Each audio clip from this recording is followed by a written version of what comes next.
জয় বাংলা ও জয় শ্রীরাম স্লোগানকে কেন্দ্র করে তীব্র সংঘর্ষ মুর্শিদাবাদের বড়োয়া থানার কুরুননগরুন গ্রামে। বিজেপি ও তৃণমূল সমর্থকদের মধ্যে এই সংঘর্ষে অন্তত 10 জন আহত হয়েছেন। আহতদের মধ্যে 7 জনের অবস্থা আশঙ্কাজনক বলে জানা গিয়েছে। স্থানীয় সূত্রে খবর, এলাকায় স্লোগান দেওয়াকে কেন্দ্র করে প্রথমে দুই পক্ষের মধ্যে বচসা শুরু হয়। এরপর পরিস্থিতি দ্রুত উত্তপ্ত হয়ে ওঠে এবং তা হাতাহাতি ও সংঘর্ষের রূপ নেয়। ঘটনায় বেশ কয়েকজন রক্তাক্ত অবস্থায় আহত হন। আহতদের উদ্ধার করে প্রথমে বড়োয়া গ্রামীণ হাসপাতালে নিয়ে যাওয়া হয়। পরবর্তীতে কয়েকজনের শারীরিক অবস্থার অবনতি হওয়ায় তাদের কান্দি মহকুমা হাসপাতালে স্থানান্তর করা হয়। বিজেপির অভিযোগ, তৃণমূল সমর্থকদের হামলাতেই এই ঘটনা ঘটেছে। যদিও তৃণমূলের পক্ষ থেকে এখনো পর্যন্ত কোনো প্রতিক্রিয়া মেলেনি। খবর পেয়ে বড়োয়া থানার পুলিশ দ্রুত ঘটনাস্থলে পৌঁছে পরিস্থিতি নিয়ন্ত্রণে আনে। পুলিশ জানিয়েছে, দুই পক্ষের অভিযোগ খতিয়ে দেখা হচ্ছে এবং ঘটনার তদন্ত শুরু হয়েছে।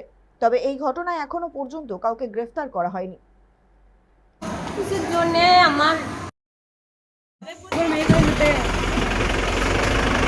আমাদের বাড়ির পাশের বাড়ি ওই ছেলে সুমির হাজরার বাড়ি। ওই সুমির হাজরা প্রথম থেকে সকাল থেকে মদ খেয়ে জয় বাংলা জয় বাংলা করে লাফাই। আমরা তারপরে আমার বাড়ির লোক বলে বলিস না, মানে তোমার আমরা গালমন্দ করছিল।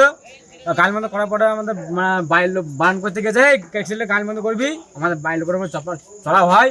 আমার মামিকে মারধর করেছে, আমার দাদুকে মারধর করেছে, আমাকে মারধর করেছে, আমার মামাকে মারধর করেছে, প্লাস আমাকেও মারধর করেছে। দেখতে পাচ্ছেন এই যে মারধর করার ব্যাপার। আমরা বিজেপি করি বলে আমাদেরকে মারধর করেছে। কারা মেরেছে? আর টিএমসি ছেলে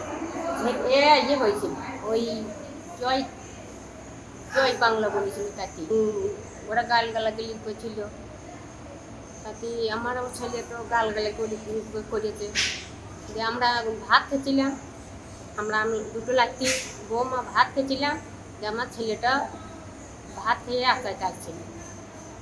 2 বছরকে ধরিয়া যে মার কেউ তো সব মারতে লেগেছিল, যে আমি ছেলেটাকে আঁকা লেগে দিয়ে ওদিকে ছাড়া বাদ দিয়ে এসে আমাকে ডুব ডুব করে এসে বেঁচতে লেগেছে। আপনার ছেলের সঙ্গেই ঝামেলা?